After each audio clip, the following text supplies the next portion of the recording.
फराज किदवाई जी, मैं आज पूछना चाहती हूं, आज एक महीना पूरा हुआ है सिर्फ पहलगाम को, और मैं पूछना चाहती हूं, आज का दिन संवेदना का दिन होना चाहिए था।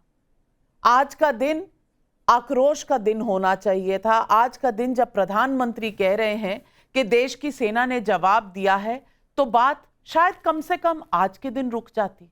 लेकिन किस तरह से मखौल उड़ाया जा रहा है, किस तरह से हल्की बातें की जा रही हैं, लिमिट नहीं है इसकी।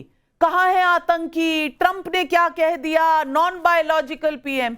फराज किदवाई, कहीं पर कोई ना कोई पूर्ण विराम, कोई ना कोई कॉमा हो सकता है ना। विपक्ष की तरफ से भी तो संवेदना आ सकती है ना।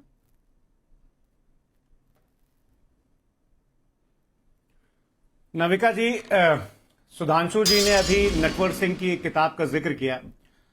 सुधांशु जी, यशवंत सिन्हा जी की एक किताब है इंडिया अनमेड, उसमें उन्होंने क्या क्या लिखा है मोदी साहब के बारे में, मोदी साहब की सरकार के बारे में, और आप जिस सरकार में सांसद हैं वो भी जरा से पढ़ लीजिएगा। और यशवंत सिन्हा जी जो हैं वो श्रद्धेय अटल बिहारी वाजपेयी जी की कैबिनेट में मिनिस्टर थे।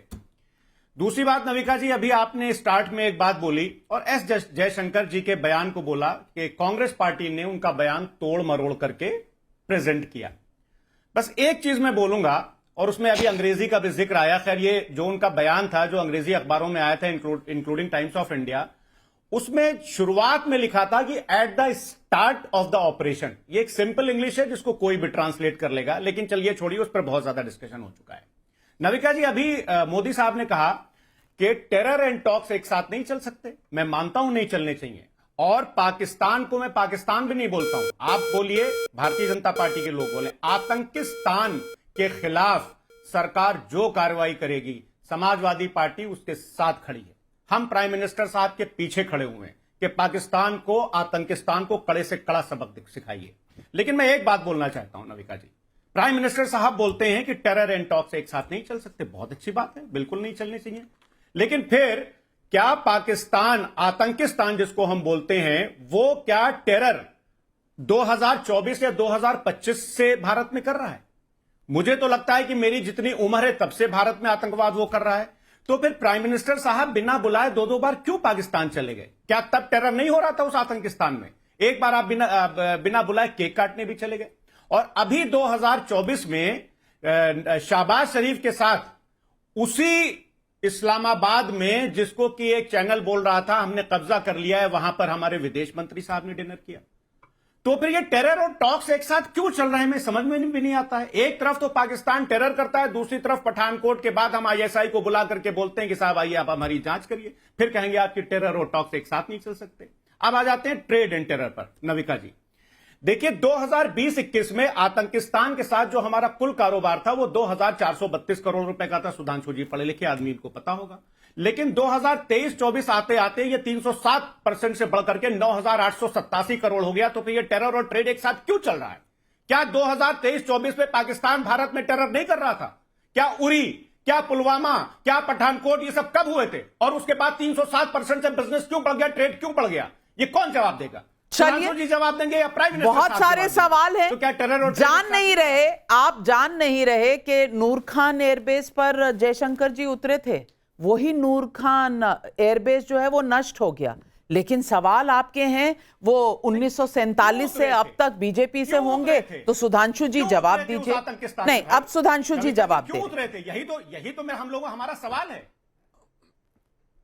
हाँ बिल्कुल, फराज किदवाई साहब, बिल्कुल हम जवाब देते हैं। पहली बात, आपने कहा तो आदरणीय यशवंत सिन्हा जी अटल जी की सरकार में विदेश मंत्री रहे, मोदी जी की सरकार में ना वो मंत्री रहे, ना वो सांसद रहे, ना पार्टी के पदाधिकारी रहे। तो जो अटल जी की सरकार के बारे में लिखा जाएगा वो ऑथेंटिक माना जाएगा।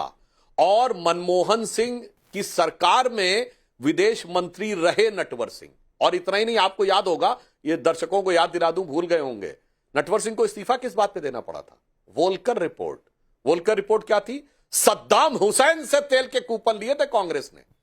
सद्दाम हुसैन ने, और वो तेल के कूपन में कांग्रेस पार्टी लिखा था। यानी सद्दाम हुसैन से सीधे पैसा लिया था, इस मुद्दे पे उनको छोड़ना पड़ा था। तो साहब जो जहां रहा, जिस कारण से रहा, आप तो पढ़े लिखे व्यक्ति हैं, तो वो आपको इस बारे में पता होना चाहिए। दूसरा, आपने कहा टेरर एंड टॉक्स, पिछले 11 साल, एकमात्र 11 साल हैं भारत के इतिहास में जब पाकिस्तान से कोई औपचारिक द्विपक्षीय वार्ता नहीं हुई। नो टेरर टॉक्स बिल्कुल नहीं हुई, हमने बहुत साफ साफ कह दिया। और जहां तक आपने कहा कि ट्रेड सरप्लस बढ़ा, सर याद करिए क्यों बढ़ा होगा। एक बहुत बड़ा कारण यह भी था कि पाकिस्तान के बहुत भारी मात्रा में लोग आते थे यहां पे इलाज कराने। वो महंगे महंगे ऑपरेशंस जो दुबई और लंदन में उनके बड़ी भारी स्थिति में हो जाते थे, उनमें आप उसमें तमाम लोगों को ह्यूमैनिटेरियन ग्राउंड पे दिए गए थे। अब अगर आपको लगता है कि उससे अर्निंग वाले मैटर में, बिल्कुल हम ये बात नहीं चाहते थे, हम पाकिस्तान के आवाम के खिलाफ नहीं है, मगर आज फिर निर्णय लेना पड़ा। अब चाहे जो स्थिति हो, जाओ भैया अपना लंदन दुबई में इलाज कराओ, 4 गुने 6 गुने पैसे के ऊपर। पाकिस्तान भुखमरी में है तो वहां पे भी जाकर ये करने का प्रयास करिए।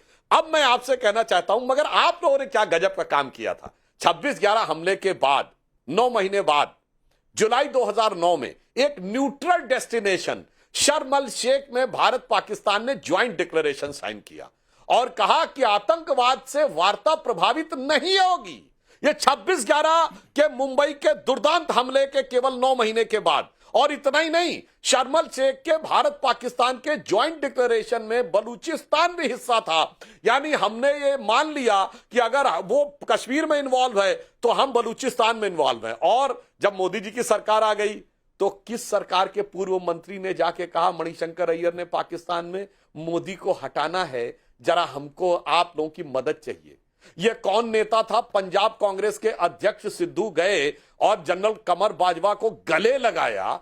गजब है साहब। और इतना ही नहीं, पंजाब कांग्रेस के अध्यक्ष सिद्धू ने क्या बोला कि पाकिस्तानियों के साथ हमें ज्यादा आत्मीयता नजर आती है, उनकी बोली खान पान सब ठीक है, दक्षिण भारतीयों से दूरी नजर आती है। वाह साहब वाह, क्या गजब का आप लोगों ने काम किया। 2007 में हवाना में आपने कहा कि पाकिस्तान आतंकवाद से पीड़ित देश है, हाफिज को साहब कहा, ओसामा को जी कहा, और क्या क्या गजब गजब काम किया। और मसूद अजहर ने 26/11 करवाया, आपके नेताओं ने क्लीन चिट दे दी कि 26/11 तो आरएसएस ने करवाया। मुझे लगता है पाकिस्तान की जितनी मिजाज पुरसी आपके दौरे हुकूमत में हुई, आप श्रीनगर से मुजफ्फराबाद बस भेज रहे थे, हमने श्रीनगर से मुजफ्फराबाद मिसाइल भेजा है। इसलिए साहब जमीन आसमान का अंतर है। इसीलिए मोदी जी ने कहा कि वो सिंदूर लहू बन के दौड़ रहा है। और 7 तारीख की रात क्या थी, एक लाइन पुनः बोल दूं, मंगलवार की रात को ऑपरेशन सिंदूर हुआ है। तो समझिए, लाल देह लाली लसे, अरुधरी लाल लंगूर, और वज्र देह दानव दलन, जय जय जय कपिसूर, और मंगलवार की रात्रि को ऑपरेशन सिंदूर।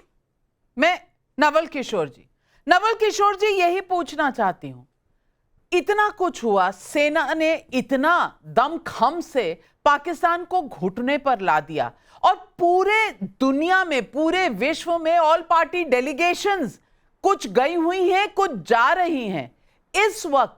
इस वक्त ऑल पार्टी डेलीगेशन अब जबरदस्ती तो गई नहीं होंगी, आपकी सहमति के साथ ही गई होंगी जो सांसद गए होंगे। मैं पूछना चाहती हूं, इस वक्त जब दुनिया में हमें दिखाना है कि ये देश एकजुट है, एक साथ है, हम कर क्या रहे हैं, हम कह क्या रहे हैं? हम बार बार ट्रंप ने 8 बयान दिए हैं आज तक, 10 मई से लेकर आज तक 8 बार वो बयान, कभी ऊपर कभी नीचे, कभी दाएं कभी बाएं। लेकिन ट्रंप पर हमें विश्वास है, मोदी पर विश्वास नहीं करेंगे, वोट ना चला जाए कहीं हमारा। ये राजनीति इस वक्त, 1 महीना, क्या राजनीति छुट्टी पर नहीं जा सकती? क्या देश एकजुट नहीं हो सकता? पब्लिक पूछ रही है ये सवाल।